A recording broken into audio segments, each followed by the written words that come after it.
With AEW Dynasty this Sunday, this was the final Dynamite before the pay-per-view. Final hard sell for that show, and the final sight that we had at the end of Dynamite tonight was Swerve Strickland with glass embedded in his back, looking over at Jon Moxley and the Death Riders, as if to tell them that it's going to take a lot more than that to put me down. And if we have seen Swerve Strickland in these types of matches before with Hangman Page, we know he could take a lot more than that. But he was the last man standing as we went off the air. And what does that mean for his chances against Jon Moxley on Sunday? Because Dynasty is nearly upon us now. And we have another opportunity here to get the AEW World Championship off of Jon Moxley and away from the Death Riders. And they didn't do it with Adam Copeland, which, honestly, I'm fine with that. We don't need Adam Copeland as the AEW World Champion. They had Christian with his contract, and that was wasted. And finally, this Sunday is almost upon us. Tony Khan has the opportunity to do the right thing and to get that championship away from Jon Moxley and back onto Swerve Strickland 1 year after he won the title at the first Dynasty against Samoa Joe last year. I honestly, watching the end of this show tonight, was far more interested in it was relatively brief. We had a confrontation in the back involving Swerve and Hangman Page. That I found to be the most interesting thing on the entire show. On this entire 2-hour plus show, it was an interaction that maybe went 30 seconds. And I find that to be the most intriguing thing that happened, especially when you consider how it could play into the main event on the pay-per-view on Sunday, which I absolutely think it will. But we also on the show had Cope Hogan in the main event, beating Claudio Castagnoli. We had the announcements of the Owen Hart Foundation tournament brackets on both the men's side and the women's side. Now we know when the tournaments will be kicking off. They will actually begin this Sunday at Dynasty. And then progress from there until we have the finals taking place next month at Double or Nothing. So the last couple of years, they've had the finals of the Owen in Calgary at the Saddle Dome. They're not doing that again this year.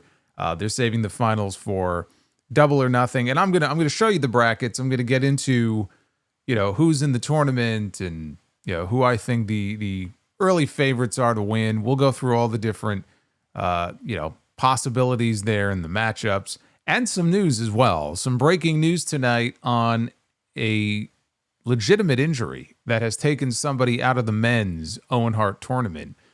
But I will tell you this, outside of the Swerve stuff, they open the show with a match involving Swerve and Mox. They close with an angle involving Swerve and Mox. Never a bad idea to have a show-long storyline. Outside of the Swerve stuff at the very end, and in particular, that little interaction with Hangman Page. If you judge this show on its own, it was a decent show. If you judge this show as the final Dynamite and the final sales pitch for the Dynasty show coming up on Sunday, I thought it was very weak. I really don't see how you are any more or less excited than you already were for Dynasty coming into this show. I certainly am not. Now, I was looking forward to the show on Sunday. I am not looking any more or less forward to it now than I was 2 hours ago or 2.5 hours ago.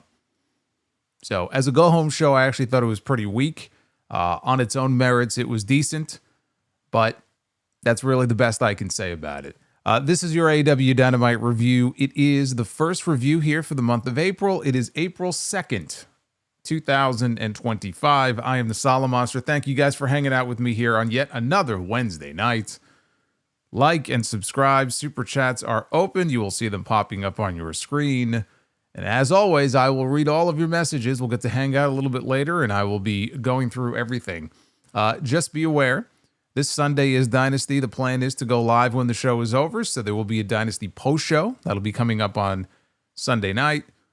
They also made an announcement today concerning All In this July 12 in Texas. We'll have an early start time, 3 p.m. Eastern. 2 p.m. local time in Texas, but it's going to be an early start, which, for these AEW pay-per-views is a great thing.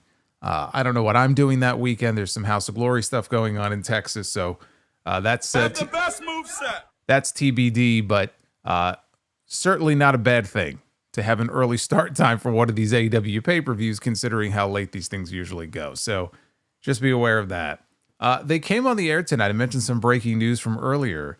They came on the air tonight letting us know that Switchblade Jay White, who had already declared on television that he was going to be in the Owen Hart tournament, was out of the Owen Hart tournament. And they had to reset the brackets and change things up a little bit. But they told us the reason for this was they credited it to an off-air or off-camera attack by the Death Riders. They didn't show us anything, so there was no footage of him, even not necessarily an attack, but like him being put on a gurney or something. Like there was nothing. There was nothing, which makes me think, because he just wrestled on Collision this weekend and looked fine. And he even got on the mic post-match and put his opponent over. So whatever it was, that tells me that it was diagnosed after the fact, and they realized, oh shit, okay, it's pretty serious, and they just didn't have him, available to do anything where they can shoot footage because they showed us nothing. So they attributed it to Jon Moxley and the Death Riders. He is officially out of the tournament, and according to Fightful, the update is that he did suffer a legitimate injury. They did not say what the injury is. They did not say how serious it is, but it's serious enough that he has to undergo surgery. And that fucking sucks. Because this is not the first time that he has been dealt an injury blow here during his time in AEW. Actually, it was, I think, during the Owen last year. And then he was out for 3 months. I think that might have been a foot injury. The fact that he needs surgery, that's not a good sign. So we don't know how long he's going to be out for, but he's going to be out for at least, I would guess, at least a few months, if it is something where he has to go under the knife. So, the best of him, there's never any good time to get hurt, but it just seems like whenever he is in a position where he's going to be involved in something or he starts building a little bit of momentum, it just gets derailed. And it sucks, but that's the update on Jay White. Now, they open the show with Jon Moxley, the AEW World Champion, teaming up with Marina Shafir in a tornado tag team match against the number one contender for the AEW World title, Swerve Strickland, and his partner, Willow Nightingale. The two baby faces, they wasted no time. They bolted to the ring, started the brawl. It's tornado rules, so it's just mass chaos. Shafir dropped Willow with a snap suplex on the floor, and she's helping Moxley now set up a table outside. And it is not lost on me that we are not even 5 minutes or barely 5 minutes into this show, and already Moxley is pulling plunder out from underneath the ring.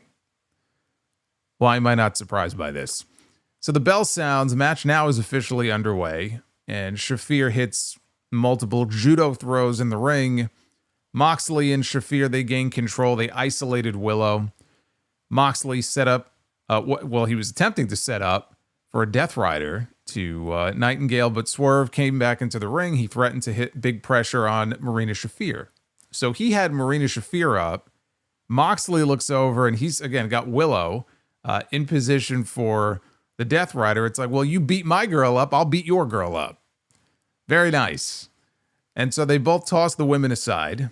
Willow then shoved Moxley into Swerve, and they both spilled out of the ring, and the women ended up on the apron, and this right here, this was not good. This was not good. So the idea is that Shafir was going to scoop up Willow. Willow, went to go throw a kick, and the idea was that Marina Shafir would scoop her up into a powerbomb position and plant her through a table that was on the floor, right out in front of the announcers. Tries to get her up the first time, can't get, good positioning for it. Tries again, can't get good positioning for it. She kind of, sort of scoops her up in the powerbomb position, but not really. And she just can't support her, and she just lets her go. And so Willow goes flying off the apron, and mostly with the back of her head, crashes through a table. So it was a very ugly bump. It was very scary there. Thankfully, she seemed to be okay, but this was not good. Now, later on, there was a Tower of Doom spot that saw Willow pull everybody down from the second rope. Then she splashed Moxley and Marina Shafir in the corner. Moxley grabbed a hold of her, but Swerve ran in to deliver a kick. Swerve then tossed Moxley out to the floor. and followed that up with a springboard splash. Willow delivered a spine buster to Marina and covered her for a near fall. Moxley and Swerve, now they get back into the ring. Swerve attempts to slam. Moxley reverses it, and he pulls him into a rear naked choke. Now, Marina Shafir in the corner has Willow Nightingale. And at first, I don't really know exactly what she's attempting to do here. And she's up on the ropes and she's kind of got Willow. And I'm like, is she trying to lock on a triangle choke? I think that's what she was going for in the ropes. This didn't look good, but Willow got her, maneuvered her into a powerbomb position and powerbombed her into Moxley to break the hold.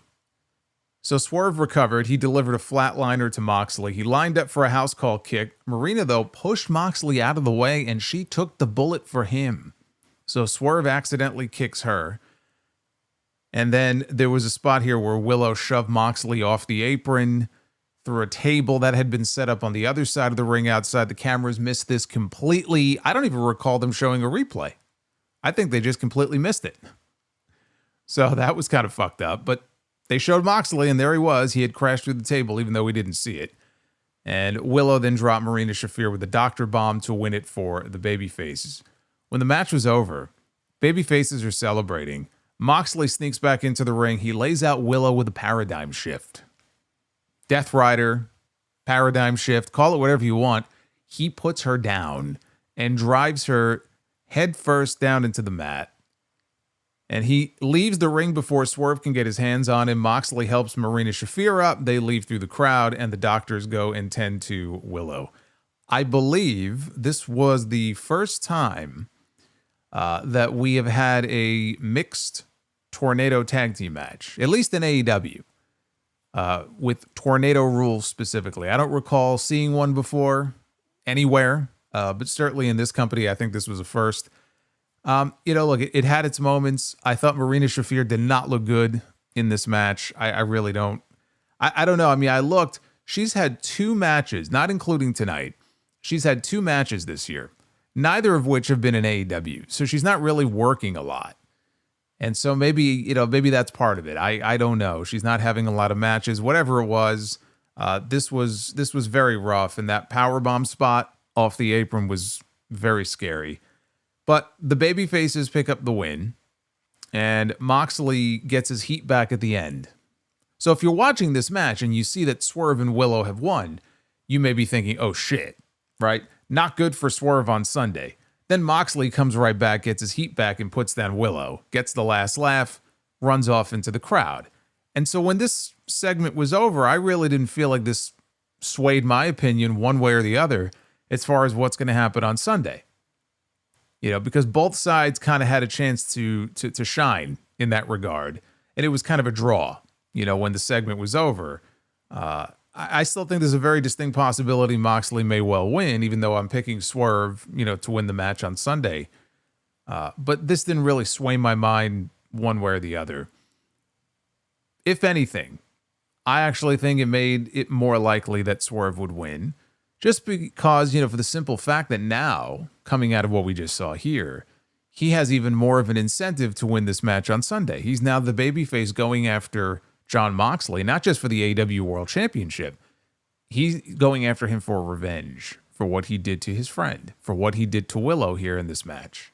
So now he's got 2 things to fight for instead of just one. So again, I didn't think it swayed me one way or the other necessarily, but if it did, I think, for me anyway, it made it more likely that Swerve would win on Sunday and not Moxley. Now, Renee was backstage with FTR and Brie Mode. Hey, Alex, thank you with the $25 super chat. Always good to see Alex in the chat with us. I hope you are doing well, my friend. Always with the Brie. I know what his favorite cheese is. Renee was in the back with FTR and referee Paul Turner. Now, on Collision, if you missed it, and you may have, so let me fill you in. Dax Harwood lost to Wheeler Yuta. And he lost clean to Wheeler Yuta, which is even worse. And he threw a fit. He had a meltdown. Security had to intervene. He put his hands on referee Paul Turner. And so his partner comes in. He doesn't realize that Cash Wheeler is there. He just assumes it's security and he shoves him down. So there's been a lot of friction lately involving the members of FTR. So we were told here that for putting his hands on Paul Turner, he was fined $10,000. And Dax says, he hasn't paid the fine yet. He has something in his hand. He said he hasn't paid the fine yet because he wanted to do this in person. And he wanted to physically hand the check to Paul Turner himself. So here you go. Here's a check for $10,000. He apologizes to him, tells Turner, hey, buy your wife something nice, go get dinner, what have you. Wheeler, meanwhile, Cash Wheeler, not Wheeler Yuta. Too many Wheelers here. He can't even look at his partner. He's looking off to the side and he does not look happy about any of this at all. And he apologizes, Dax does, for what he did in the heat of the moment. That's really all it was. This guy's my brother. We've been partners for 11 years. I didn't know it was you. I thought it was security. So again, I apologize. And I'm looking forward, come Dynasty, we're going to add to our history as the greatest tag team of all time. And Harwood went to go hug Wheeler, and Wheeler put his arm out and said, no. And Wheeler said, look, we're going to be fine after Sunday, and on Sunday, we're going to win the trios titles. But after Sunday, we need to talk. And he walked off.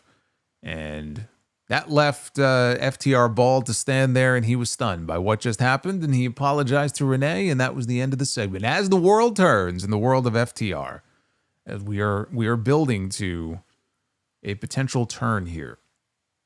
But with who? I love this notion that people think FTR is going to break up. You do realize that if FTR were to break up, they're both dead in the water. There is nothing to be gained by breaking these two men up. It is the worst possible thing that they could do. So we're not looking at an FTR breakup. We're looking at an FTR turn. Or potentially at the end of all this, maybe not even on Sunday, we could be looking at an Adam Copeland turn, which frankly, I'm more interested in. Because Adam Copeland of late as a babyface is fucking boring. But no, they're not going to split up FTR because that would be incredibly stupid.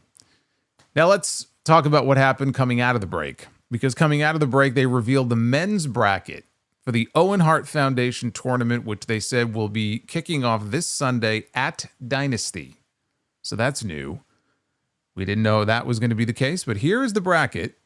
On your screen now, you see it there. And in the opening round, Will Ospreay will be wrestling Kevin Knight. And they said Kevin Knight is the replacement for Jay White. Now, Kevin Knight just debuted on Collision as a full-time member of the AEW roster. And he debuted against Jay White.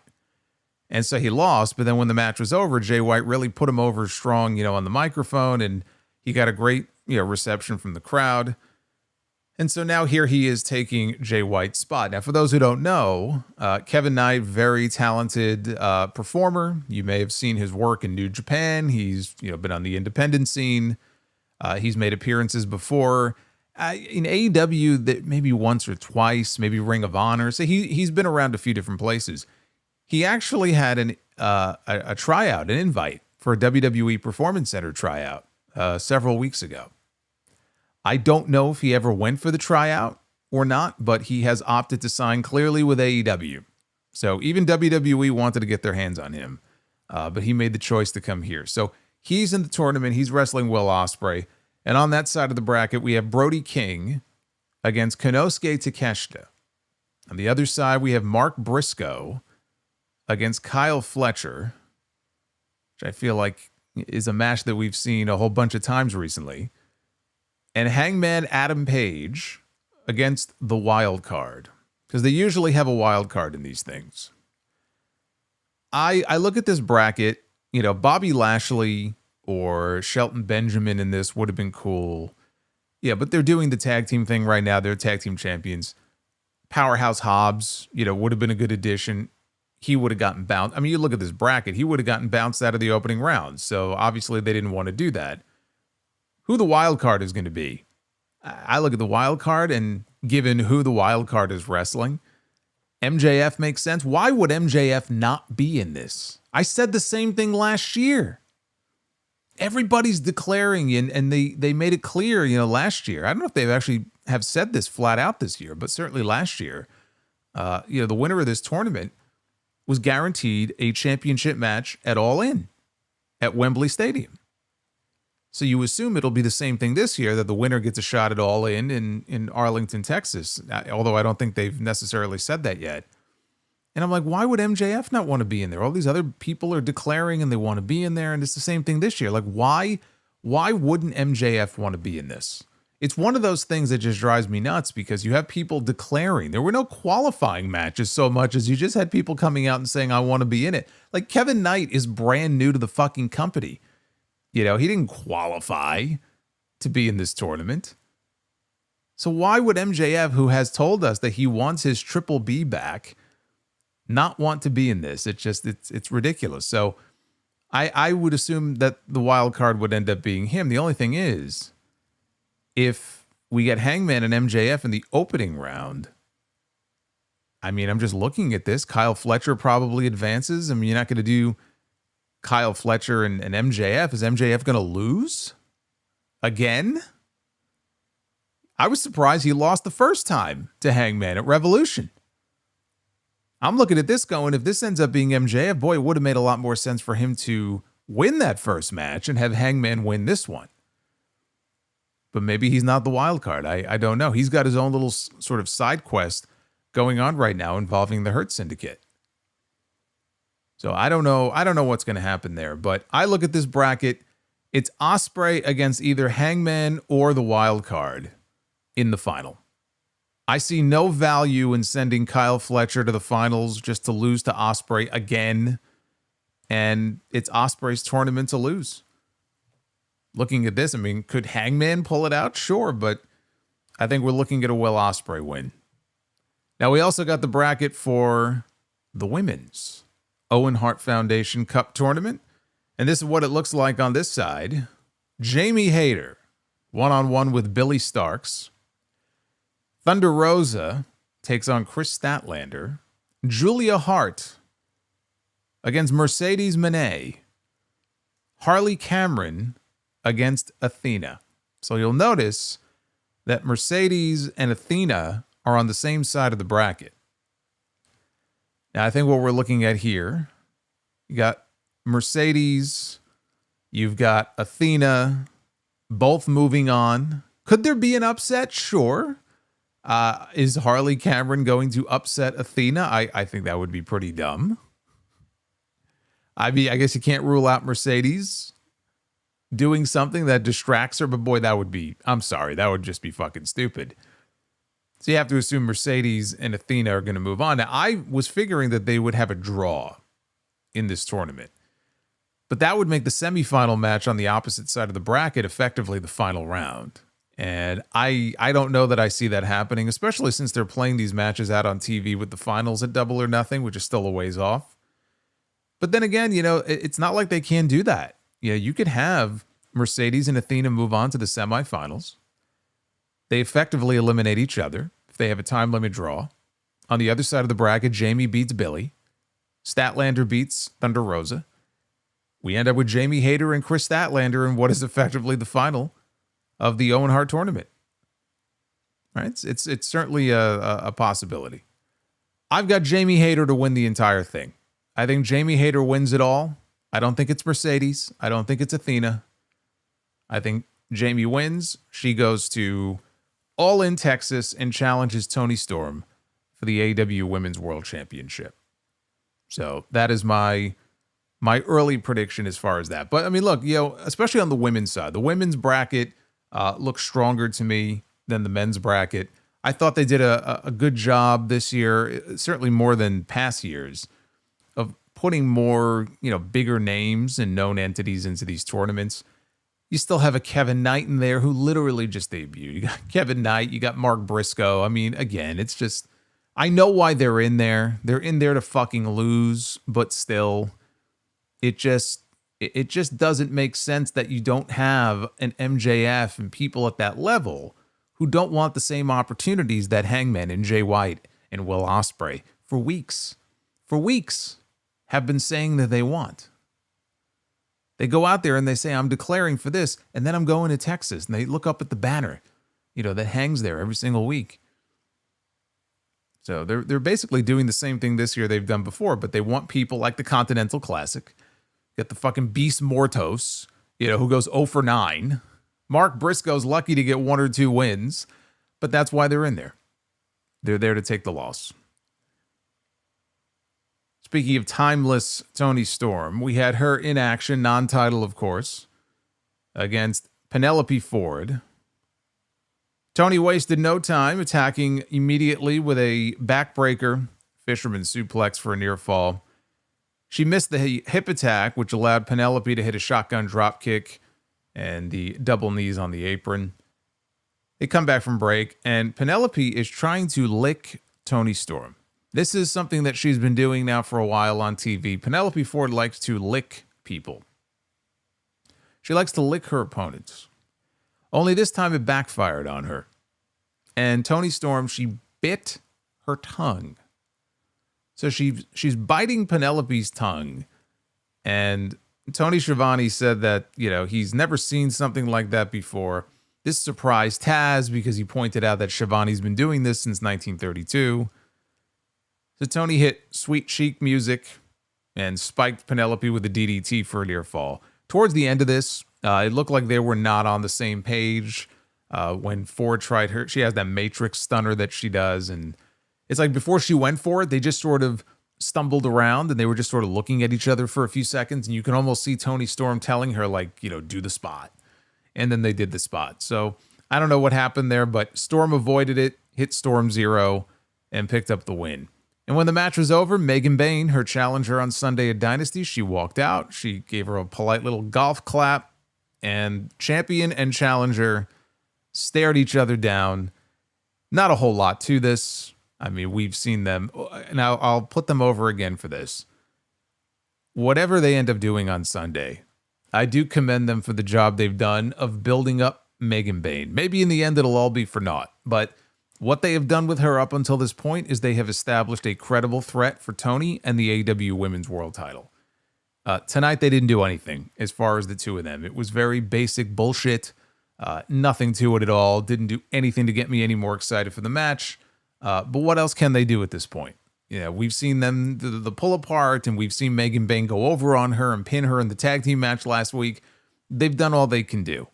As far as the match, it got a little awkward there at the end, but otherwise, I thought the match was fine, and it was a rebound win for Toni because, as I mentioned, the champion got pinned last week by Megan Bayne in the tag team main event.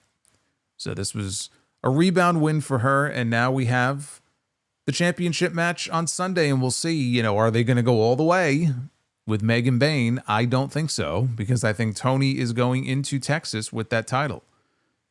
And probably defending against Jamie Hayter would be my guess. That'd be my preference. But that's my guess about how this whole thing ends. We go to the back. Renee is backstage. And Renee caught up with Swerve Strickland for an update on Willow Nightingale's medical condition. You could see she was being worked on by a trainer in the background. She was face down on a table. Swerve said that she's strong and she's brave. That's why he didn't mind facing off against the Death Riders with her tonight. But he goes, John, knowing the history of neck injuries that Willow has, still goes out there and does what he does tonight. Says, I'm on the hunt because I'm not resting until I get my hands on Jon Moxley. Not in Philadelphia. Watch me. Say hello to Liver Morgan. You know you want me, baby. Oh, my goodness. Liver Morgan is with us here on a Wednesday night. We usually only see her on a Monday, but we get to see her on a Wednesday tonight. That was number 1, Homo sapien. Thank you, my friend. But he goes, we're not waiting until Dynasty in Philadelphia on Sunday. By the end of the night tonight, he had promised us. And when the babyface promises something, he's got to deliver. He promised us that he was going to get his hands on Jon Moxley. So, see, this I liked. I like the fact that they opened with a match involving those two, whatever you thought of the match. They opened with a match involving those two. They did the angle where he took out Willow Nightingale. Now they have a backstage segment. Swerve, the number one contender, he's not happy. He makes it clear, we're not done yet. And before this show is over, you need to tune in and watch what I do to this guy, because I'm going to get my hands on this motherfucker. Right? Show long storyline. They have a thread, threading it throughout the entire show. Whether or not it's going to grab people and keep them watching until the very end, that's a different story. But I did like that they made it very clear here that we were not done yet with Swerve and Mox. Now we had MVP and Bobby Lashley. They made their way out to the ring, and we were told that severe weather caused Shelton Benjamin not to be able to make it to the show, so he wasn't there tonight. Before Lashley could even get a word out, MJF's music interrupts. He makes his way down to the ring. There was a sign in the crowd as he was walking down the aisle that said, sign my sign. And so MJF, he took the marker and made like he was going to sign it, and then he just threw it away and kept walking. And this fan, he looked shook. The expression on his face was priceless. This was not like a little kid, like a little kid either, like a small child. But they were shell-shocked as MJF walked off. What were they expecting him to do? I mean, really. MJF compliments how good MVP looks before telling Bob how much he disrespected him last week. And MJF formally introduced himself and said that he loves the big guy, Shelton Benjamin, wishing him well and to stay safe. He'll see him down the road. MJF said that Lashley has done a lot in his career, but this is AEW and he's standing on the block that MJF built. MJF said that he could help Lashley and Benjamin hold on to those tag team titles as long as they please. They said, look, cards on the table. He has to admit, he knows that they could help him regain the AEW World Championship. So, says MJF and the Hurt Business, MJF and the Hurt Syndicate, it's just good business. Says MVP knows it, MJF knows it, even the mouth breathers in the Midwest know it. And he told the crowd, talk to me when Peoria ever mattered. Because Peoria, it doesn't even exist. People don't even know this place exists. It's not a real place, he says. So Lashley might not want MJF. And then at that point, he put his hand on Bobby's shoulder. He goes, you may not want MJF, but Bobby, you big, beautiful bastard, you need MJF. So Lashley had enough. He goes, look, let's be real clear. Out of respect to MVP, I'm not going to leave you laying right here and now.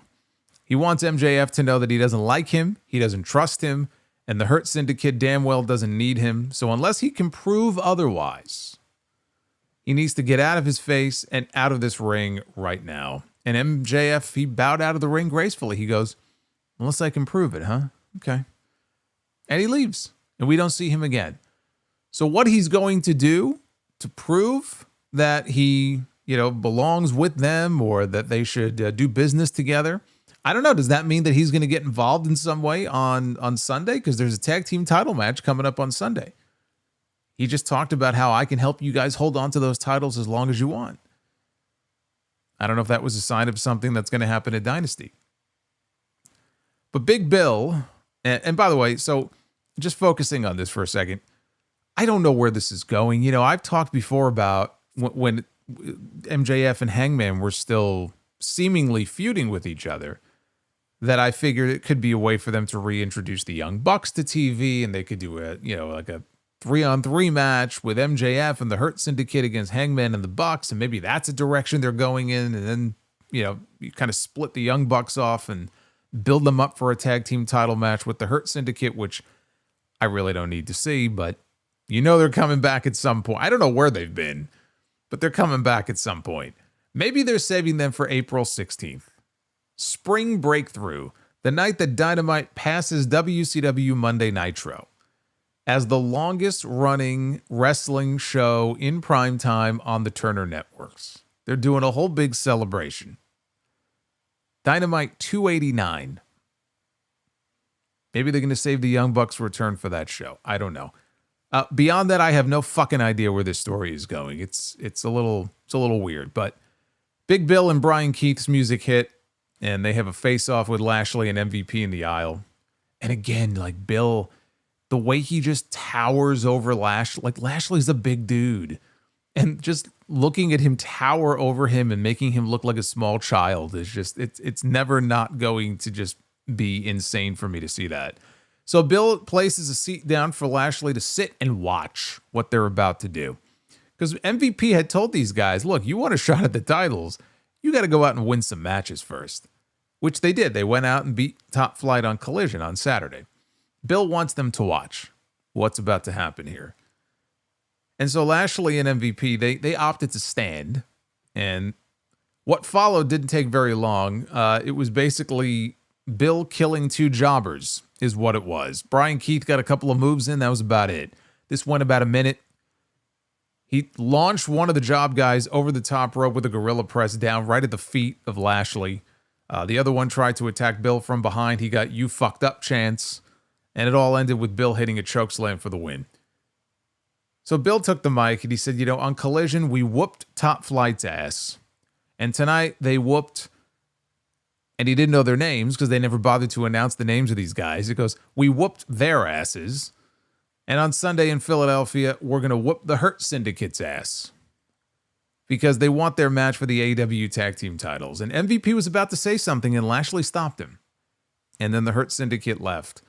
And it was not made clear to us at this point that there even was officially a tag team title match on Sunday, but they did let us know later in the show it is official. So it'll be Bobby Lashley and Shelton Benjamin, I guess weather permitting, defending the tag team titles against Big Bill and Brian Keith.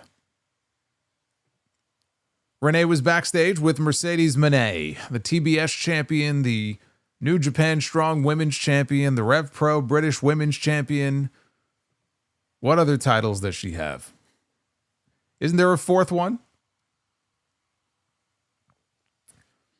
Anyway, she's draped in gold. And she's in the back. And Renee is asking her about wrestling a former TBS champion in Julia Hart in the opening round to the Owen Hart tournament. And Mercedes said that Julia is a former TBS champion, but not the greatest TBS champion of all time. And it'll take more than tricks and spells to stop the money train. So Renee brings up that on Collision, it's going to be Athena and Julia. Not that Julia, Julia Hart. Taking on Mercedes and her tag team partner. And then at that moment, we see Mini Mercedes, the Mercedes puppet, appear on screen. And of course, Harley Cameron is with the puppet.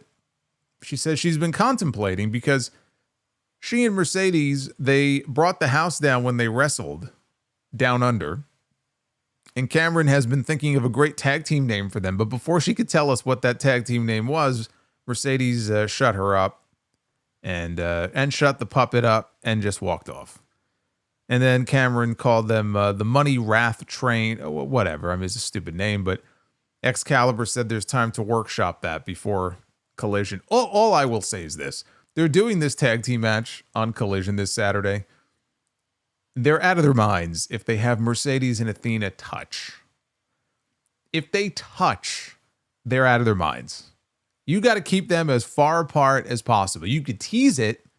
You could have Athena tag in, Mercedes tags out. You could do that sort of thing. But there is no need to have these women touch before they meet in that Owen Hart tournament. That would be, I think, ridiculous. We have Will Ospreay and Kevin Knight as tag team partners on this show against Blake Christian and Lee Johnson.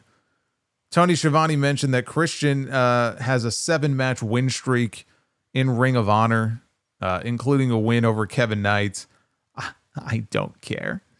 Ospreay and Christian, they trade shoulder tackles and kip-ups. Ospreay tags in Kevin Knight, and he hits a leaping splash. Double drop kick sends the heels to the outside. That allows Ospreay and Knight to hit stereo dives. Back inside, Johnson tripped up Knight, giving Christian a chance to hit an enziguri, and then Ospreay got hit with a spear on the apron. That took us into the commercial break.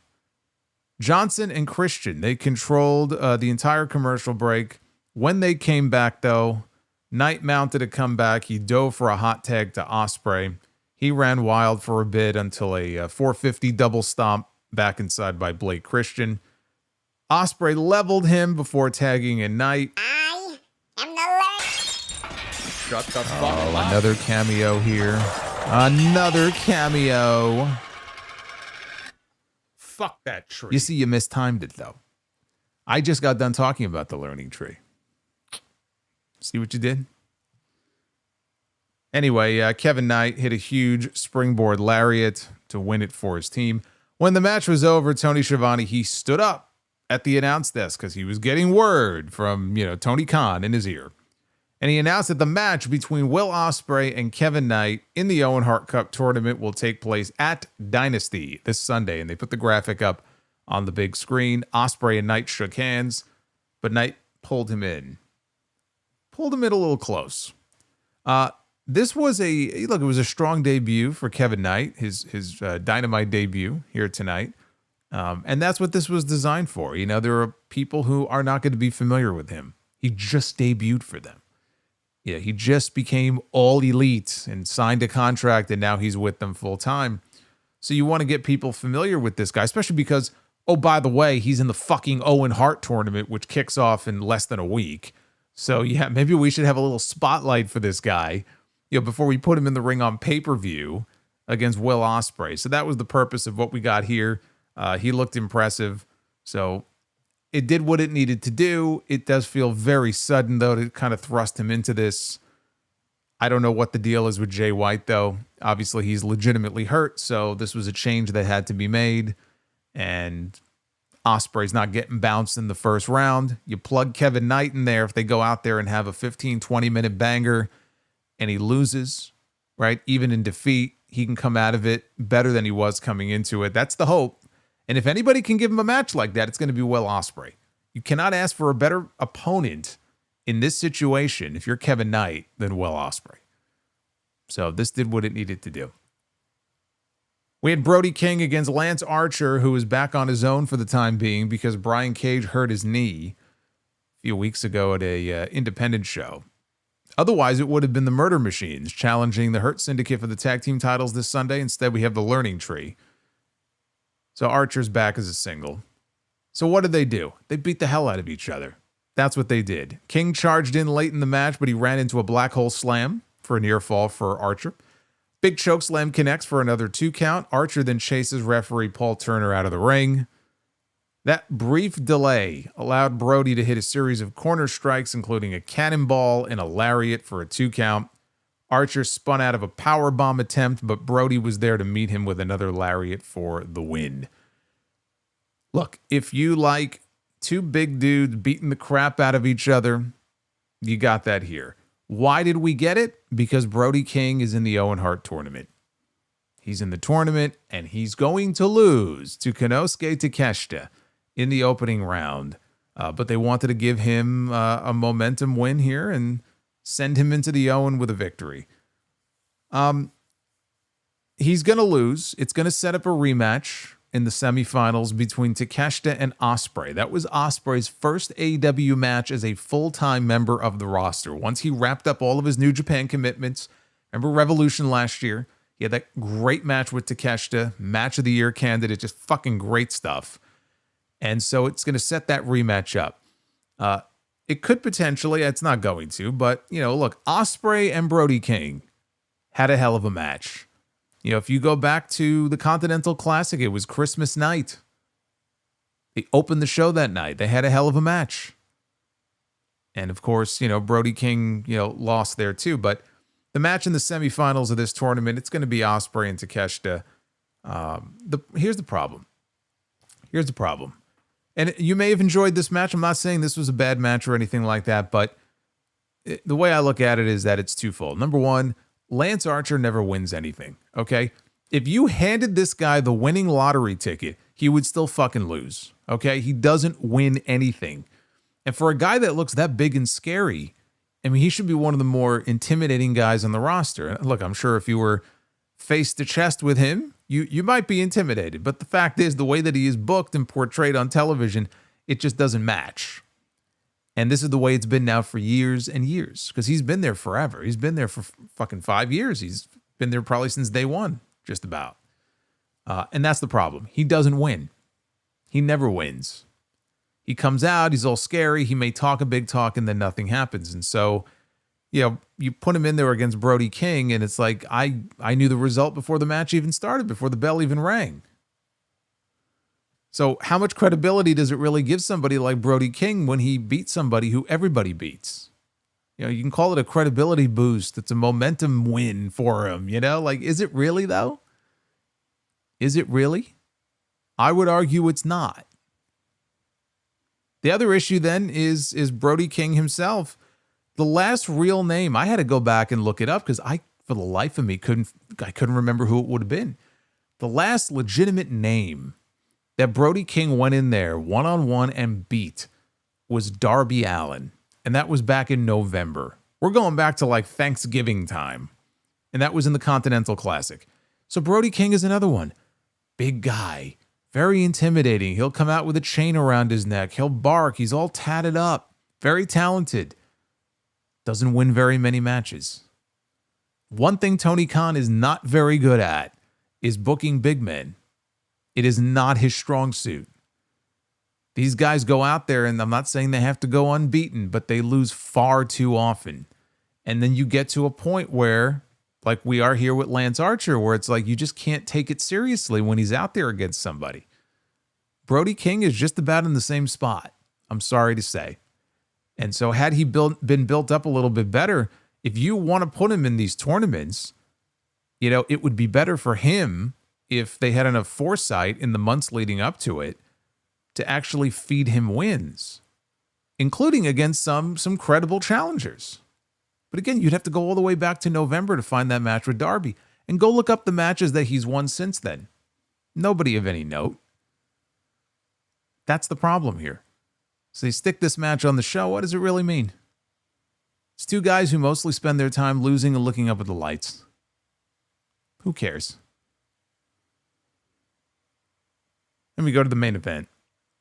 It was Adam Copeland, one-on-one with Claudio Castagnoli. Claudio jumped Copeland before the bell. They spilled to the floor almost immediately. Copeland got sent hard into the barricade. So he recovered and he threw Claudio into the barricade. Later on, Copeland managed to spear Claudio to the floor through the middle rope, but then he got stopped by a European uppercut when he made a second attempt. That took us into the final commercial break of the night. They come back from the break. Claudio hung Cope up throat first on the top rope, and he heads up top. He gets cut off. Copeland follows him up top, and he comes off with an avalanche bulldog off the top, or that's basically what he was going for. He's lucky he didn't break his fucking leg again. The way his leg ended up underneath his body on the landing, kind of folded underneath him. Copeland wanted the Impaler. Claudio sent him into Bryce Remsburg. And that allowed Claudio to get an eye poke and then a giant swing for 10 revolutions into a pin attempt. Copeland kicked out. He went for a neutralizer, but Copeland countered out of it into the Impaler DDT. He covered, only got a 2 count. So Copeland wanted a sunset flip from the middle rope. Claudio rolled through into the sharpshooter. Copeland reversed into his grindhouse submission, but Claudio got to the ropes, rolled out to the apron. Copeland followed, but he got planted with a snap power slam right on the edge of the ring. Claudio then launched him over the barricade, just threw him over the barricade into the crowd, rushed back into the ring, grabbed the referee and said, "Count him out." And the referee began counting. Of course, Copeland, though, was able to break the count back inside. So now they're trading neutralizer and spear attempts, none of which are successful. Claudio tried for a springboard uppercut, only for Cope to hit a big boot. He kind of fell down when he hit the big boot. Copeland charged for the spear. Claudio hit a pop-up uppercut, though, for 2. Neutralizer finally connects, but Cope Hogan powers out of it, brother. So big kick out there for Cope. Now Claudio is frustrated. He goes to the outside. He grabs a couple of chairs. He's going to go for the concerto. Bryce Remsburg rips it away, though. That allows Copeland, the babyface, to deliver a low blow to this man. And then hits the spear and picks up the win. You didn't think this was going to go any other way, did you? Come on.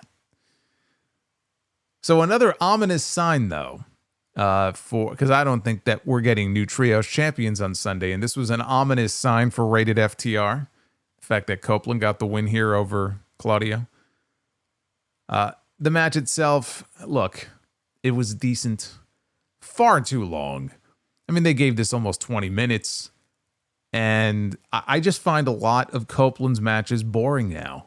Sorry, they're just boring. And it's one of the reasons why I would much prefer, in this story that's ongoing involving him and FTR, if they flip the script. And instead of having FTR be the ones to go heel, you have Copeland go heel at the end of all that. Whether that happens on Sunday or not, at the end of all this, it's Copeland who ends up going heel. Because to me, if that happens, it makes it a little more palatable how you end up getting Cope and Christian back on the same page. And you get to keep Christian as a heel because he's so fucking good at it. And then you can still build to the same match, right? The destination doesn't change. The destination is FTR against Cope and Christian in Texas at All In. Only in that case, Cope and Christian would be the heels. You may look at it and go, well, people are going to want to cheer them because it's the first time they've been tag team partners in many years. Again, it's likely not going to work out that way, but from my personal preference, I would prefer to see Copeland try his hand at being a heel again. Because this babyface version just fucking sucks. People can sing his song, and I'm not saying the effort isn't there and everything. It's just, it doesn't do anything for me. There's nothing interesting about it. There's nothing exciting about it. It's just, I'm just bored. So at least in this case, it would be something different. Heel Copeland and Christian, that could be something. We'll see if they do that. We weren't done yet, though. And we weren't done because we go to the back, and Renee is trying to get another word with Swerve Strickland about Willow Nightingale and her condition. And Swerve apologizes to Renee and tells her, look, I'm looking for your husband right now. And Renee doesn't look very happy about that. So Swerve begins to walk down the hallway, and all of a sudden, who bursts through the doors off in the background? Hangman Adam Page. And he comes charging in and said that Swerve is wasting his time. Now, security immediately, gets in between the two of them. He says Swerve is wasting his time because he made a promise a long time ago that Swerve Strickland would never hold the AEW World Championship ever again. He's not going to let this go. This man is still obsessed. He keeps his promises. Swerve tells him, you got to let it go. Hangman screams that you broke into my house. Swerve screams back at him, you burned my house down. God, I fucking love pro wrestling. Like, it's just so fucking absurd. But I love it. I love it. How can you not love this shit? So Hangman screamed, you deserved it. And then Swerve, and this is the line right here that really caught Hangman off guard, a very revealing moment. He admits that he deserved it. He being Swerve. You're right. I deserved it. And this catches Hangman off guard. He's like, he did a double take, and he can't believe his ears, and he's kind of taking it all in, and then he just storms off. So as Swerve now continues walking, Moxley and the Death Riders, they jump Swerve. Moxley said, you're looking for me, huh? And they threw him through, I think it was a small glass table, but it was like on its side, clearly, so they could throw Swerve into it. And the glass shatters, because you can see the table legs, behind him. So the glass shatters, he's laying in this glass. I don't know what this fucking company's obsession is with glass. It's ridiculous. But he tells the Death Riders, drag him out to the ring. So they drag Swerve all the way back into the arena and down into the ring. Death Riders are holding him from Moxley, who's smacking him around. Wheeler Yuta, there's a bucket, little bucket in the ring. And Wheeler Yuta, he grabs this bucket full of what else? Glass. And he empties it right in the middle of the ring. And Claudio drops Swerve with a Ricola bomb onto the glass. Basically power bombs him onto the glass. So the Death Riders, they left Swerve and they are exiting through the crowd. Swerve in the ring, though, is slowly sitting up like the Undertaker. So he sits up No blood. I didn't notice any blood. All the glass was stuck to his back. It wasn't like he was too cut up or anything. I'm not saying he wasn't cut up, but it wasn't like a bloodbath or anything. It's just you saw the glass stuck to his back. And they have a shot of Moxley in the crowd. He's got a look on his face like, oh, this guy's back up.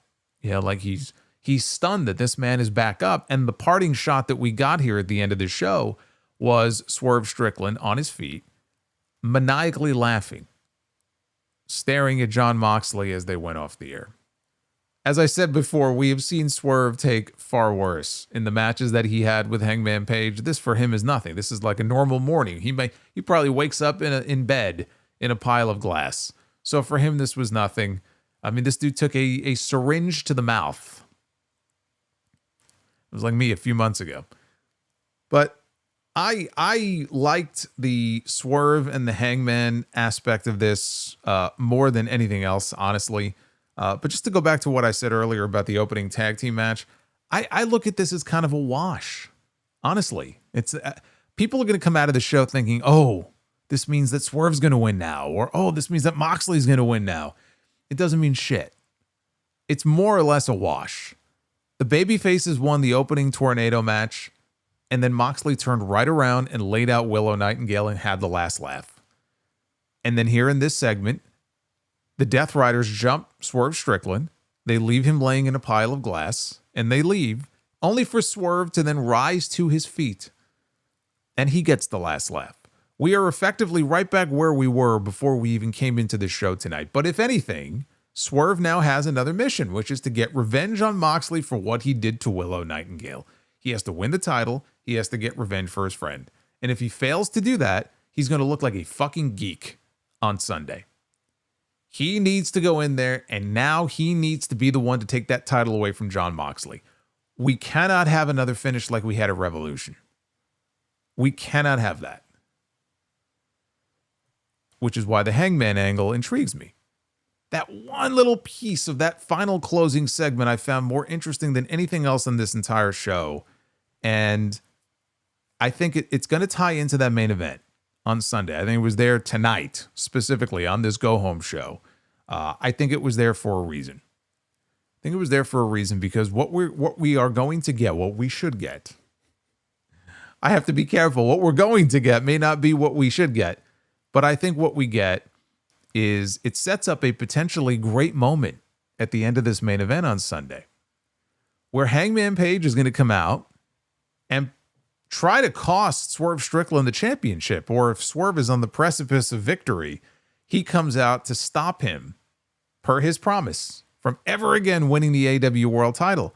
But he's going to have this moment based on what Swerve said to him here, where Swerve was the bigger man, and he said, you know what, you're right, I got what I deserved.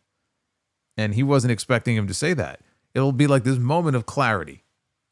And then that's when he steps back. I'm not even saying he helps Swerve win the title, but he stands down and doesn't stand in his way like he was planning on doing. And he paves the way for Swerve to go on to win the championship.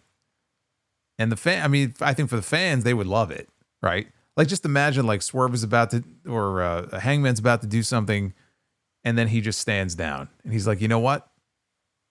He's all yours in regards to Moxley. And the place would go nuts, and then he would win the title, and it would be one big celebration. So that's the finish that they need to do. That's the finish I'm hoping to see in that main event on Sunday. But again, outside of that, I thought, on the whole, it was a decent show. If you look at it just on its own as a go-home show, it wasn't very good. Because it didn't do a whole hell of a lot to get you really amped up for this pay-per-view, which is always the objective of the final episode going into your big show. Whether it's WWE, whether it's AEW, that is the purpose of the final Dynamite, the final Collision, because they do have one more show left, is to get you excited to see what they have on tap for you on this pay-per-view. That I don't think they did a very good job of tonight.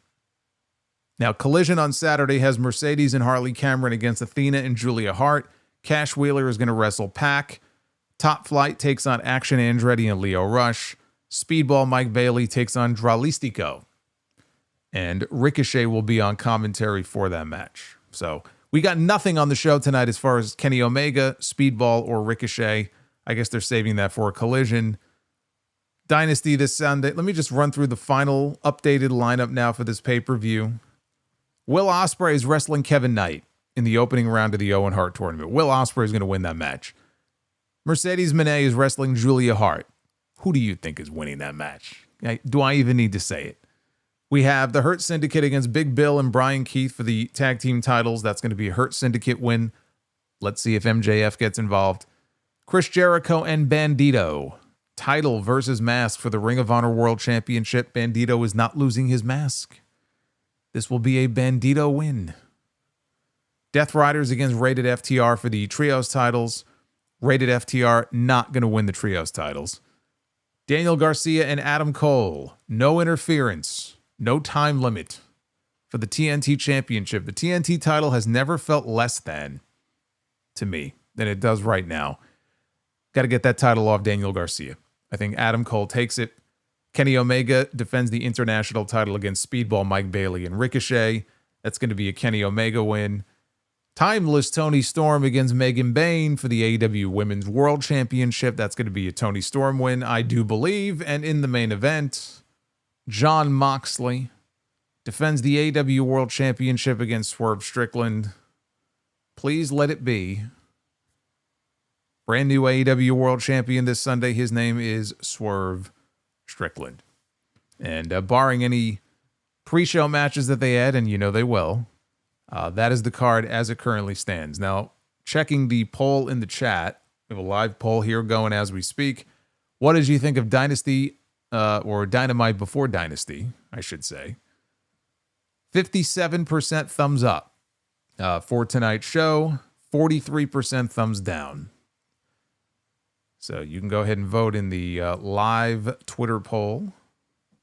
Not Twitter, YouTube. We don't do them anymore for AEW. We do them here. So if you want to vote, there you go. You can go and vote in the live YouTube poll. That is the place to go. She's ready. Bree is ready for the Super Chats. She's been waiting this entire time.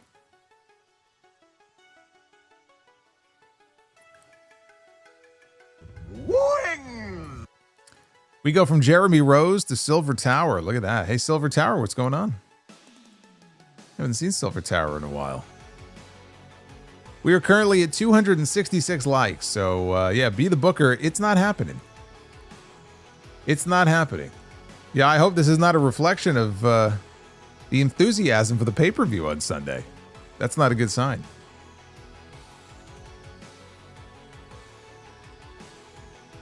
Let's go back to the beginning Super Chats and start with Death Scythe. Hey, Solo. If he comes back, what do you think of a heel Keith Lee feuding with Swerve Strickland? Because Swerve tried to end his career, and yet Swerve has skyrocketed to the top, and Lee had to watch. I think that story would work, but I don't think we're going to get Keith Lee back. I just think his health really derailed his career, and that needs to be his focus right now. I would love to see him make a comeback and work his way back up, into a top spot. And I think that if he's able to do that, then I would love to see it. But it's just been so long now. I think whatever it is that he's dealing with, that needs to be his focus, and I'm not sure we're going to see him back.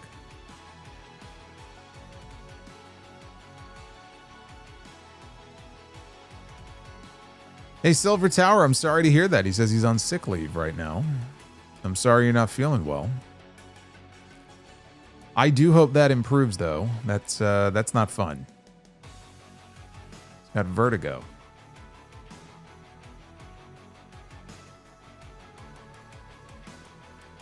The Mount Vernon Kid, Christopher Bennett. Can we all appreciate that little development of character would Swerve and Hangman, him taking accountability for his actions with Hangman? I love that. It was the best part of the show. That one little interaction there, and that was the thing that intrigued me the most, more than anything else they did on the show. Excuse me, more than anything else they did on the entire show. It always comes back to Swerve and Hangman. Like those two, it just, I love watching those two together on TV. I thought it was great. Hey, Cub fan. No message. Just says $4.99. Actually, he dropped 2 of them. So one of them does have a message. I was at the show tonight. The venue was a dump. The roof leaked and the AC wasn't working. By the time the main event started, we were sweating to death. Well, damn. Where were they tonight? They were were they in Peoria? They were somewhere in Illinois, I think, right? Well, that sucks.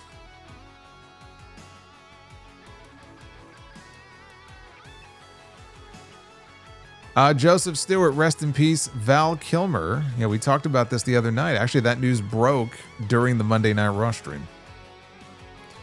It says, rest in peace, Val Kilmer. Batman Forever will always be one of my favorite Batman movies of all time. He was in one of my favorite movies of all time. Heat, with Pacino and De Niro and a whole bunch of other people, too. We got Roka Thrilla 23. If Swerve loses on Sunday, I am boycotting Dynamite until Moxley loses the belt. Doesn't sound like a bad plan as long as you don't boycott the reviews. You don't have to watch Dynamite. You could just tune into the reviews. I'll keep you posted on what's going on. Joseph says buy or sell Tommy Lee Jones or Two-Face as Two-Face, or Arnold Schwarzenegger as Mr. Freeze. I'm inclined to go Schwarzenegger just for the laughs.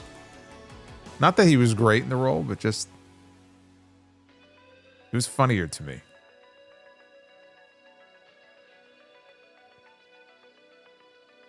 The Carpetbagger with a 1999 says, I've never been listening.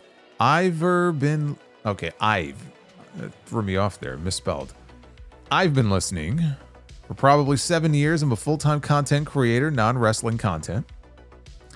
I just wanted to say I am super happy for you going full-time and quitting the day job. I remember taking is there 2 of them? There might be a second one. No. I don't know. It got cut off there. Hey, Carpetbagger, though. That's very kind of you. I appreciate that very much.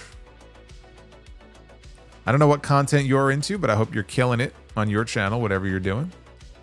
It's nice to go at your passion. Whatever you enjoy, whatever you're passionate about, if you can parlay that into something, it's the best feeling.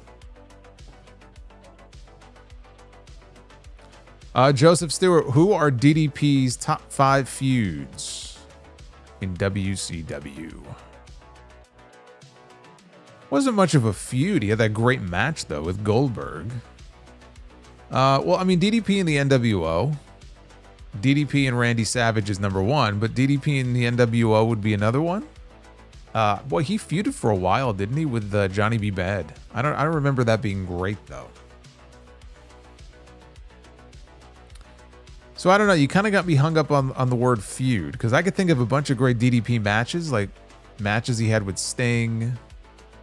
The only one I will say, though, I'll name one. It's the Macho Man Randy Savage feud. That's really what put him on the map. Alex with the 25. Sorry, but this is an off-topic rant. Who the fuck wants to pay $450 for an LCD screen in 2025 and $90 for a Mario game?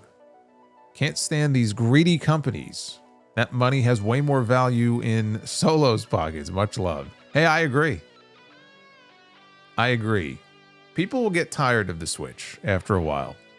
But I've got people who have been tuned into me for 10, 15 years, 17 years. It's great.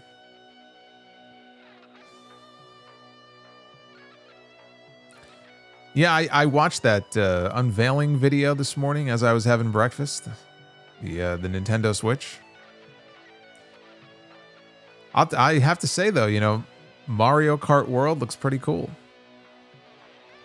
I just think it's bullshit that it doesn't have any backwards compatibility to the original Switch. Joey Jojo Jr. Do my eyes and ears deceive me? Did Excalibur run down a pay-per-view card at a normal pace? Yeah, I think he's been doing that for a while, though. Thankfully, they stopped with the speed reading, which I didn't find that funny at all. I actually thought it was very stupid. Apparently, they did too, because he doesn't do it anymore. Joseph, do you think Hangman Adam Page can make the transition in Hollywood like Rock, John Cena, and Batista? No. CNM 3443. Feel the need to share this. I saw New Japan announced Minoru Suzuki will face Butterbean at WrestleCon in Las Vegas. I shit you not. Didn't I see an announcement that, I mean, more importantly than that, Minoru Suzuki is going to be wrestling Yoshihiko. I don't remember. I think that's also WrestleMania weekend. But yes, the return of Yoshihiko the blow-up doll. And Minoru Suzuki is going to be wrestling Yoshihiko. How long before Yoshihiko gets a WWE Hall of Fame induction?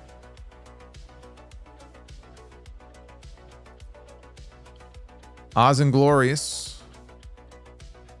Who needs Jay White and Juice Robinson when you've got Daniel Garcia, Daddy Magic, Wheeler Yuta, and Action Andretti on the roster?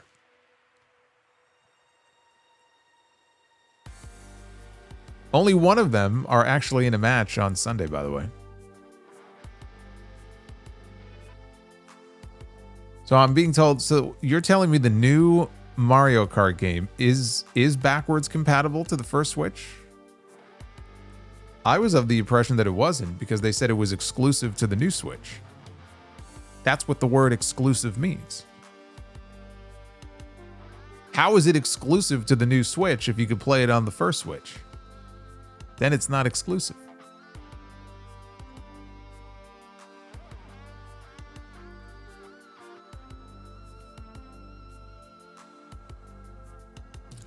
Joseph Stewart, do you think Hangman Page will go down as the greatest babyface in character in AEW history? I don't know. That's a question to ask down the road, but he's certainly one of the greatest babyfaces that they've ever had in that company. I've enjoyed his story arc over time.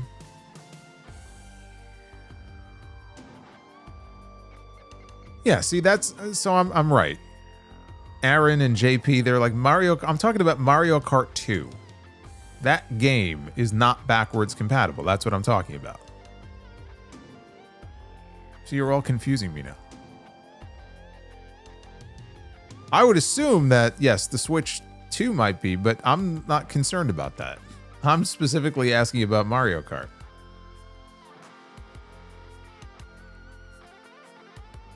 Oz and Gloria says, shout out to the carpetbagger in the chat tonight. Yes, indeed. Welcome, welcome. You're always welcome. Joseph says, buy or sell Margot Robbie as Harley Quinn or Uma Thurman as Poison Ivy. Margot Robbie as Harley Quinn. Margot Robbie really is anything. Barbie. Wolf of Wall Street.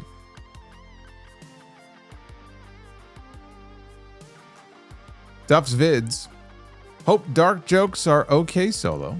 What does Ted Bundy and an alcoholic have in common? They have a cold one. That's pretty dark.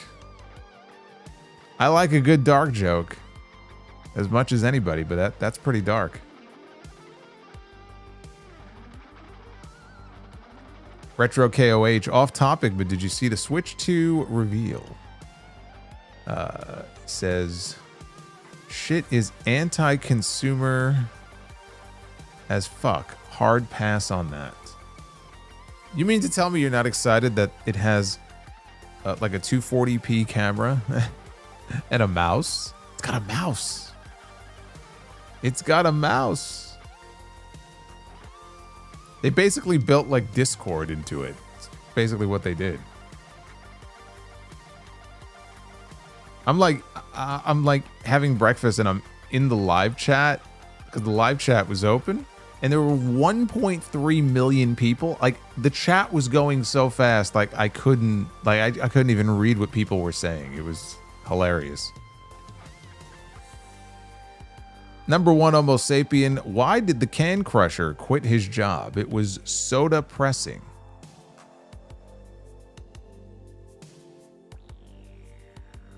Base Beerus, is Moxley the face of AEW? If not, then who is? At the moment? Because, you know, during different periods, I would have said MJF. I would have said Kenny Omega. No, I don't look at John Moxley as the face of AEW. If I had to say the face of AEW, I would go Swerve on that. That's what I would say. Swerve is the one who's out there doing media for them more than anybody else that I see. I would say Swerve. All the more reason to put the title on him this Sunday. Base Beerus, is Moxley the... Oh, I just answered that. Tuxedo T Servo, thank you for the 12. The Learning Tree. Duff's Vids, what's a cat's favorite TV show? Claw and Order. That's just terrible. That's not even at your usual level. That's like the comedian that comes on before you. That's what they would say. Yo-Yo Sup with the $4.99. Can't believe the GOAT, Julia Hart, is being matched up with Mercedes. A little part of me died. Should be as far away from Hogan as possible. She's wrestling Cope? I didn't know that. Base Beer is LA Knight, Kevin Knight, Christmas Night. It's like Brian Cage, Christian Cage. How many cages are there?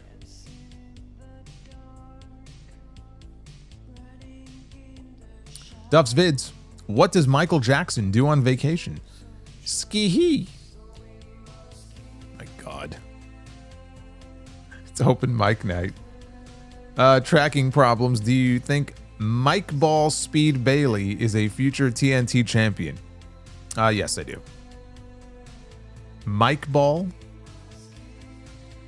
Jeremy Rose with the 25. When is someone going to take Renee out? She literally is the wife of the evil villain champion, and all these people just willingly interview with her despite Mox's actions. By the way,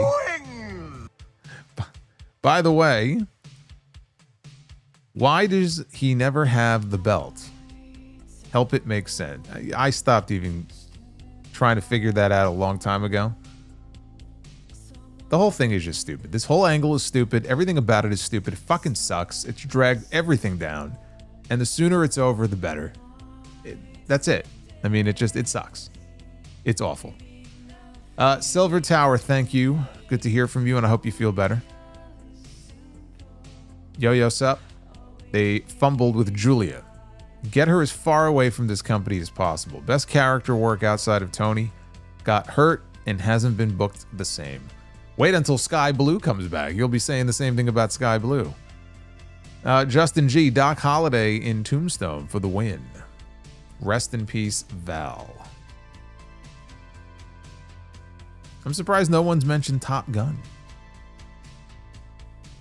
Be calm, see clearly. I want Moxley to put me through a glass table. Well, you two can run off together. I hope you have lots of happy times. Take him far, far away. Base Beer is Jim Carrey, Dumb and Dumber, or Grinch? Grinch for me. I didn't see Grinch. So I'll go Dumb and Dumber. Now, if you would have put the mask in there, I would have gone with the mask. You could put the mask in there. You could put Cable Guy in there. Yo-Yo Sup says bad versus boring. Moxley on a pole match. And then he impales himself on the pole, which I'm sure he would enjoy. Silver Tower, curious. Who are your favorite wrestlers from AEW, WWE, TNA, and New Japan? Gabe Kidd really opened my eyes to him a lot with that match he had with Omega back at Wrestle Kingdom. I'll say that. But as far as New Japan, at the moment, as far as like picking a favorite, I don't know. I mean, like TNA, I think the Joe Hendry thing was a lot of fun to follow, you know, and as far as him finally winning the championship, I don't know if I would say I have like a favorite in TNA. Maybe I'd go with him just because I like the story of how he got to where he is. I don't have a favorite in TNA at the moment. In AEW, I enjoy Swerve's work. I enjoy Will Ospreay's work. I think Toni Storm is doing just fucking incredible character work, and Mariah May is great. Harley Cameron, yeah, I've become a real fan of hers in recent months. Hangman Page is great. So I've got a lot of people that I enjoy watching in AEW. And in WWE, you know, Drew McIntyre is another one. Got to have him in there. Io Sky. Yeah, I mean, there's a lot of different people. A lot of it depends on what they're also doing in the moment. You know, it depends on like how the booking is and like what stories they're involved in. I mean, so much can change. I mean, there were people who may have been my favorite 6 months ago and now they're not. You know? And even though McIntyre's kind of been phased down a little bit, he's still my guy.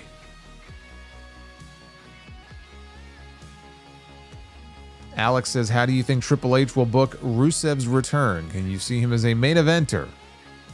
Or only focus on mid-card titles? Yes, if you didn't hear the news, it is Rusev Day once again in WWE. He signed his contract. He's going to be on his way back.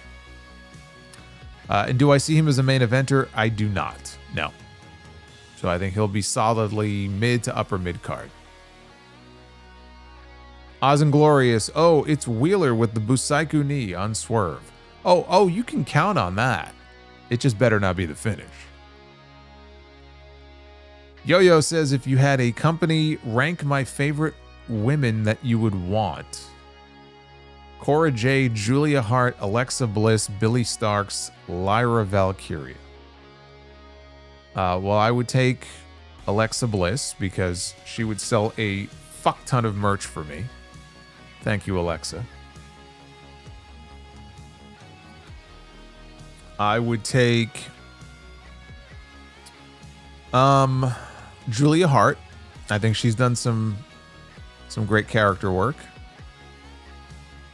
I mean, am I just taking some, or am I...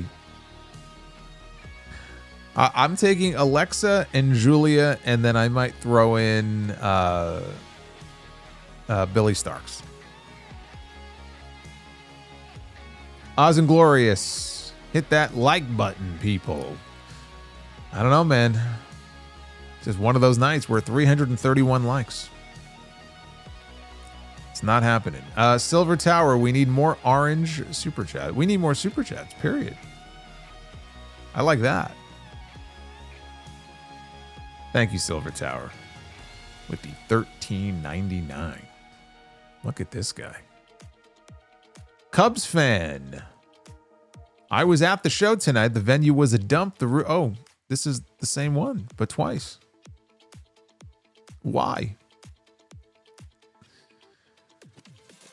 Yeah, you know, I'd be pretty upset if the roof leaked on me and the air conditioner wasn't working. But I mean, how hot was it there in that city where you were? It was cold today in New York. Fucking cold. I woke up this morning. It was like 40. It's not time for air conditioning yet. Boots, are you checking out Soraya's book? I was concerned it was about me. Thankfully, it's not. Yes, it's called Hell in Boots. And no, I am not planning on checking it out. Jeremy Rose, what do you think about having Swerve turn on Nana shortly after winning the title? I just have a feeling he's not going to be a face for long. I don't like it. I don't like it at all. I think Swerve and Nana need to be kept together. BCOM see clearly, Cena didn't bury Cody. They buried each other. They did. They were just burying each other left and right on the mic. Silver Tower, Rusev Day is the only day that matters.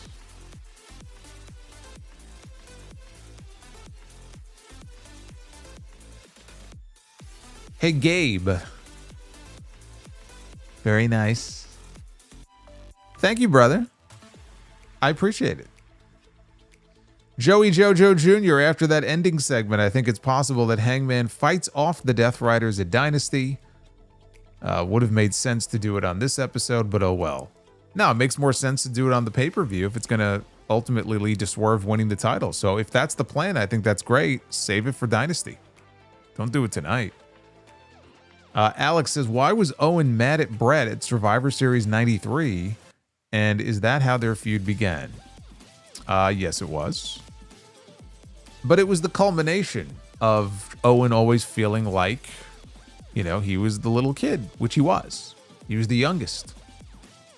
But no, what it was in that Survivor Series match where the Hart brothers were all on the same side. Owen was the only one eliminated on his team. Yeah, but he was eliminated because Brett was on the apron. He bumped into Brett. So therefore Brett was in the way and you cost me the match. And he's all embarrassed because Brett, Bruce, Keith, they all survived. Owen was the only one eliminated. So yeah, that was the spark that lit the fuse for the sibling rivalry that followed in 94. And Ricardo Leone, I am foreseeing a nightmare scenario where Darby is the wild card in the Owen challenging Mox for the title at All In. I hope not. I hope not. This is actually the month where I think he's supposed to be climbing the mountain. I'm not even sure he's climbed yet. But if he's the wild card in that tournament, then he's probably winning. And if he's winning, that means Moxley's not losing until July. And I can't even stomach the thought of it. I think that would be fucking terrible. Oz and Glory is what's worse, Death Riders angle, Elite angle,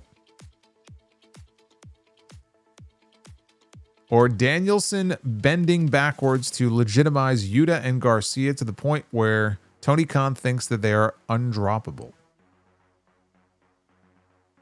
The Death Riders angle. Base Beerus, thank you for 28 months of channel membership. Says Darby is going to coffin drop off of Mount Everest. I just hope he survives.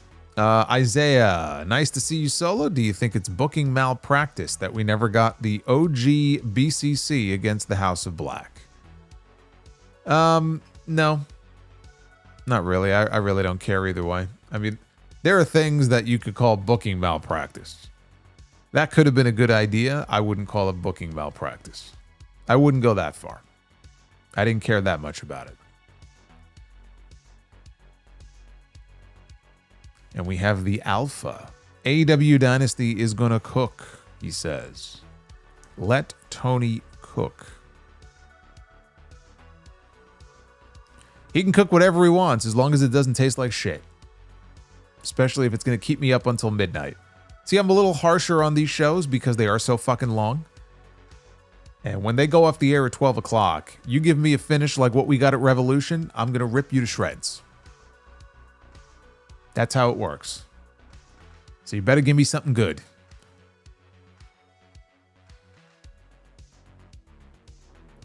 If you're going to keep me up late, you better give me something good. Justin G, just trying to stall for 40 likes. Silver Tower, please save Darby from himself. He's my favorite AEW wrestler. He's a big boy. He can make his own decisions, no matter how stupid they may be. Bret Hart, you wake up in an alternate reality as a wrestling promoter who needs to put a great pay-per-view on to avoid bankruptcy, and your legs get broken by the mafia. But your EVPs are Bischoff, Hogan, and Russo. What do you do? I skip town. That's what I do. I skip town. I withdraw all the money I have. I get in my car and I just drive. And I don't come back.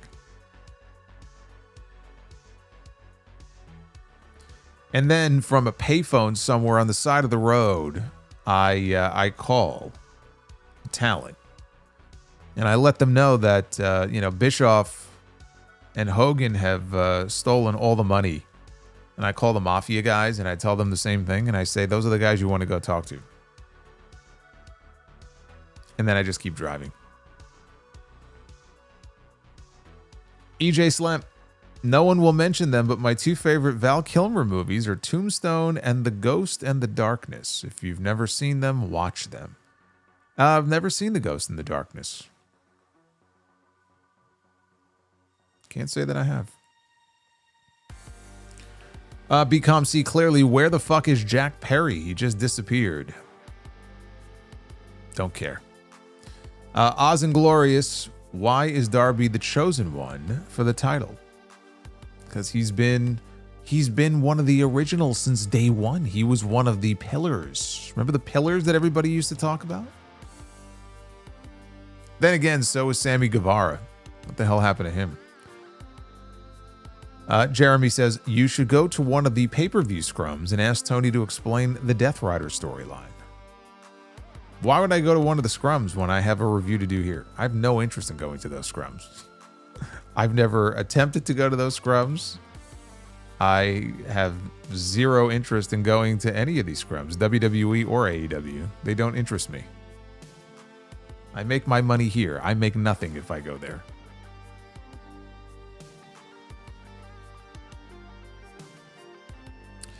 Chris Manson with 47 months. Swerve odds just went up. I think that's why we've been seeing Hangman the past few weeks. He's going to let Swerve win. And Jamie Hayter is likely to win the tournament. AEW might be back. Pretty sure Jamie Hayter's going to win. It's about time we get her heated up again. It's been too long. Base Beer says, Dr. Melfi should have told Toni about her attacker. You know, that's always been one of those questions. You get different opinions on that. I remember watching that episode and thinking the same thing, like, oh, just tell him. But I can understand why the decision was made, for her to keep her mouth shut and not say anything. Such a great show. Now that you mentioned it, it's probably time for a rewatch. But there's so many shows, like new seasons coming out just on Netflix alone this year. I got to find time for so many different shows. Black Mirror season 7. The only thing with Black Mirror, you never know how many episodes the season's gonna. Like, it could literally be 2 episodes. We don't know. But there's a 7th season of Black Mirror that's dropping, I think, in a few weeks. So, one of many shows I'm gonna have to catch up with. And Oz and Glorious. You use an Oyster Bay phone like Phil Leotardo, huh? 20 years. Ate grilled cheese off the radiator. Fucking Phil Leotardo. Duff's Vids. How did the pirate get his lesbian sister laid? He asked someone to scissor me sister.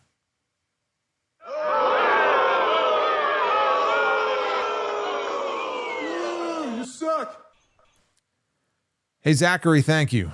I give you a fist bump here right through the camera. I appreciate that. Says you're the best YouTuber wrestling guy. No, never cringy or bullshitty. There's one thing I try to avoid. I don't want to be bullshitty. I like that. Should make that my slogan. I'm not bullshitty. Just a cool dude. Thank you, Zachary. And BComC clearly. Solo, you hurt my feelings. Apologize. No. Says, I don't care either. It's just weird when he spends time building somebody up and then they're gone. What a waste of time. I don't know what happened to Jack Perry. I really don't care. I'm not going to look a gift horse in the mouth because the Elite stuff was also a drag on the show. So the Bucks being gone, Jack Perry being gone, Okada doing his own thing. Even Okada's been gone. Let's be honest. I mean, Okada's a champion, but when the fuck do we see him anymore? I can't bring myself to care about Jack Perry and what he's doing and when he's coming back. I don't care. He comes back when he comes back. It's not somebody who was such an important part of the show that I've even noticed, frankly, that he's been missing. You know, when he comes back, hopefully they'll find something interesting for him to do. He was insulting and calling out Kenny Omega, and then Kenny came back, and it's clear they just pivoted in a different direction and dropped whatever they were going to do. But we just haven't seen him. I'm not aware of him being hurt. He hasn't popped up anywhere else, so I don't know what's going on there, but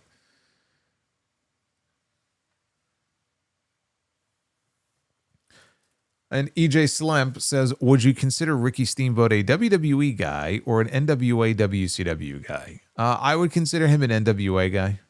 NWA WCW.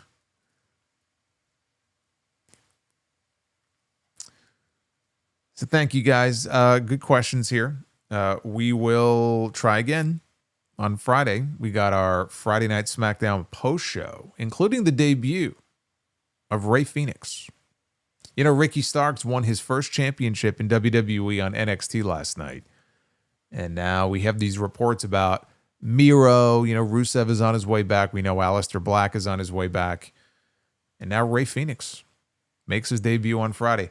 Let's take a guess right now. Who does Rey Fenix wrestle on Friday? Is it Carmelo Hayes? Is it Santos Escobar? Or is it Andrade? Because you know it's going to be one of those three. Who's he beating on Friday? I'm gonna say Carmelo Hayes. But I'm sure it's going to be one of those three.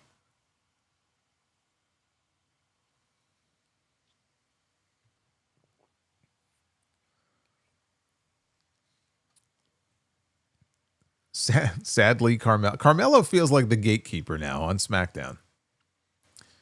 That's what he feels like.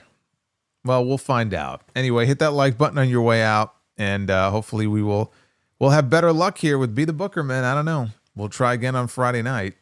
See how that goes. But be well, stay safe, have yourselves a great night, and I will see you back here for more Sound Off live on the YouTube channel. Go check out my Dark Side of the Ring review and all the other content on this channel right now. It is all up there for you. I'll see you guys on Friday.